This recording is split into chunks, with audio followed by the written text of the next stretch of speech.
PV അൻവറിന്റെ നിർണായകമായ വാർത്താ സമ്മേളനം ആരംഭിക്കാൻ പോകുന്നു. കേൾക്കാം. നമ്മൾ വാർത്താ സമ്മേളനം എനിക്ക് പറയാനുള്ള കാര്യങ്ങൾ നിങ്ങളോട് പറഞ്ഞത്, അതിൽ കുറേ കാര്യങ്ങൾ വളച്ചൊടിക്കപ്പെട്ടിട്ടുണ്ട്, നിങ്ങൾക്കറിയാം. അതാണ് ഒരു ഭാഗം. ഞാൻ ഇന്നലെ പറഞ്ഞ് അവസാനിപ്പിച്ചതിൽ നിന്നാണ് ഇന്ന് തുടങ്ങാൻ ഉദ്ദേശിക്കുന്നത്. അതിൽ പ്രധാനമായിട്ടും ഉള്ളത്, ആദ്യം ഞാൻ കേരളത്തിലെ ജനങ്ങൾ ഞാൻ ഈ പറയുന്ന കാര്യങ്ങൾ ദയവായി ശ്രദ്ധാപൂർവം കേൾക്കണം.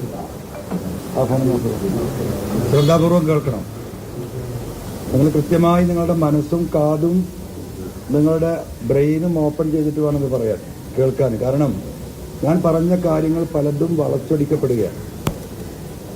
അതിൽ പ്രധാനമായിട്ട് ആദ്യം നിങ്ങൾ മനസ്സിലാക്കേണ്ടത്, ഞാൻ പിണറായി ഗവൺമെന്റിന്റെ മോശപ്പെട്ട പ്രവർത്തികളെയും പിണറായിസത്തെയും കേരളത്തിലെ പോലീസിലെ ഒരു വിഭാഗത്തെ RSS വൽക്കരണവും മലപ്പുറം ജില്ലയിൽ ആ പോലീസ് എടുത്തുകൊണ്ടിരിക്കുന്ന ന്യൂനപക്ഷ വേട്ട ഉൾപ്പെടെയുള്ള വിഷയങ്ങളും വിശദീകരിക്കുന്നില്ല, എല്ലാവർക്കും അറിയാം.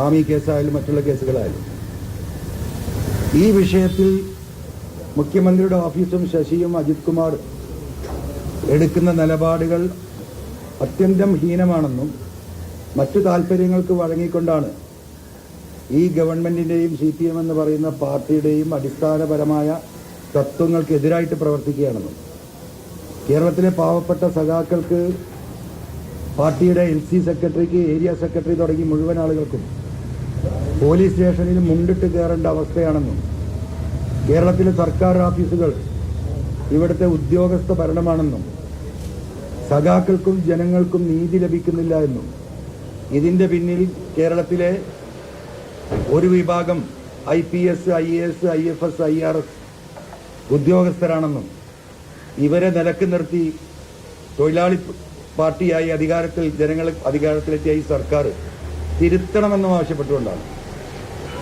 ആ നിലപാടിൽ നിന്ന് ഈ നിമിഷം വരെ ഞാൻ മാറിയിട്ടില്ല.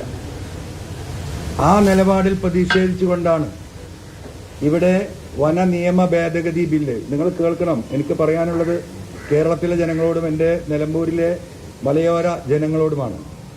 ഇവിടെ ഒരു പുതിയ ബില്ല് കൊണ്ടുവന്നു, അമെൻമെന്റ് കൊണ്ടുവരിക. ഒരാളും പറഞ്ഞിട്ടില്ല, ഒരു പ്രതിപക്ഷവും പറഞ്ഞിട്ടില്ല. ജനങ്ങളെ ആകെ ബുദ്ധിമുട്ടിലാക്കുന്ന ബില്ലായിരുന്നു അത്. അമെൻമെന്റാണ്.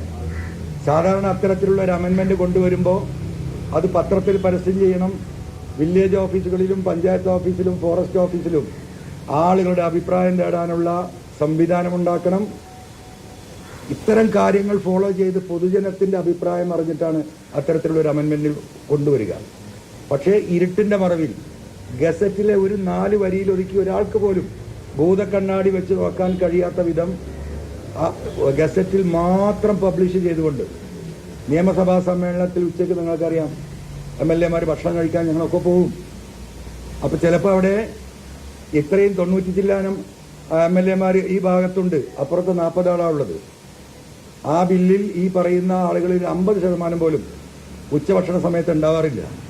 ഈ ബില്ലൊരു വലിയ സംവിധാനം, ഒരു ചർച്ചയായിരുന്നെങ്കിൽ എല്ലാവരും കാത്തു നിൽക്കും. പക്ഷേ അതിനെ മൂടി വെച്ചുകൊണ്ട് വളരെ രഹസ്യമായി നിയമസഭ പാസ്സാക്കിയെടുക്കാനുള്ള നീക്കമായിരുന്നു ഈ ഗവൺമെന്റ് ചെയ്യാൻ പോയിരുന്നത്.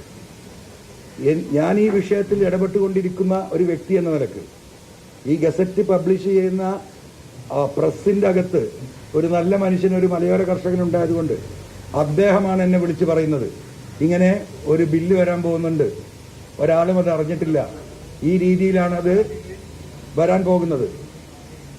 അങ്ങനെ ഞാനാണ് ആ വിഷയം കേരളത്തിലെ ജനങ്ങളുടെ മുന്നിലേക്ക് എടുത്തു വെക്കുന്നത്. അതിനു വേണ്ടിയിട്ടായിരുന്നു അന്ന് വയനാട് സമരം നടത്തിയത്. ആ സമരം നടത്തിക്കൊണ്ടാണ് നിലമ്പൂരിൽ വരികയും മണി എന്ന് പറയുന്ന ആദിവാസി സുഹൃത്ത് ആ ദിവസം തന്നെ ആന ചവിട്ടിക്കൊല്ലുകയും ചെയ്തു. ആ വിഷയങ്ങൾ ഉയർത്തിപ്പിടിച്ച് നടത്തിയ സമരം നടത്തി പോരാട്ടം നടത്തിയാണ് ഇന്നിവിടെ എത്തിയിട്ടുള്ളത്.